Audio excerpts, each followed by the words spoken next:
সাদা পোলাও রেসিপি। চাল 10 মিনিট আগেই ধুয়ে পানি ঝরাতে রেখেছি। এখন প্যানে দিয়ে দিলাম সয়াবিন তেল, দিয়ে দিলাম তেজপাতা, দারচিনি, এলাচ, 2টা পেঁয়াজ কুচি করে কেটে দিয়ে দিলাম। কিছুটা নেড়েচেড়ে আমি পোলাও চালটা দিয়ে দিব। এখন পোলাও চালটা ভালোভাবে নেড়েচেড়ে ভেজে নিতে হবে। খুব ভালো করে পোলাও চালটা ভাজতে হবে। দিয়ে দিলাম 2 চামচ আদা আর রসুন। আদা রসুন দেওয়ার পরে চালটাকে আবারও ভাজতে হবে এবং দিয়ে দিলাম কিছু কিশমিশ। কিশমিশটা দেওয়ার পরে ভালো করে একটু নেড়েচেড়ে এখন দিয়ে দিব স্বাদ মতো লবণ।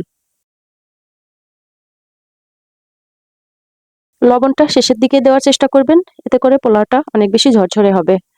এখন দিয়ে দিলাম গরম পানি। আমি 2 কাপ চালের জন্য 4 কাপ গরম পানি দিয়ে দিলাম। পানিটা দেওয়ার পরে আমি প্রায় 10 থেকে 15 মিনিট রান্না করব। 2টা কাঁচামরিচ দিয়ে দিলাম, এতে করে ফ্লেভারটা অনেক ভালো আসবে। আমি 10 থেকে 15 মিনিট রান্না করে নেব মিডিয়াম টু হাই হিটে। যখন পানিটা শুকিয়ে যাবে তখন আমি ঢাকনাটা উঠিয়ে দিয়ে দিলাম 2 চামচ ঘি। ঘিটা দেওয়ার পরে একটু মিশিয়ে নিতে হবে। মিশিয়ে নিয়ে ঢাকনা দিয়ে রেখে দিতে হবে প্রায় 10 থেকে 15 মিনিট।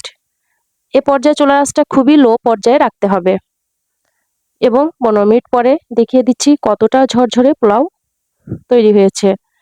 উপর থেকে নিচ পর্যন্ত পুরোটাই ঝরঝরে এবং পোলাওটা একবারে গলে যায়নি, আবার কোনো শক্ত নেই। শেষের দিকে আমি দিয়ে দিলাম পেঁয়াজ বেরেস্তা। ব্যাস, সাদা পোলাও রেডি।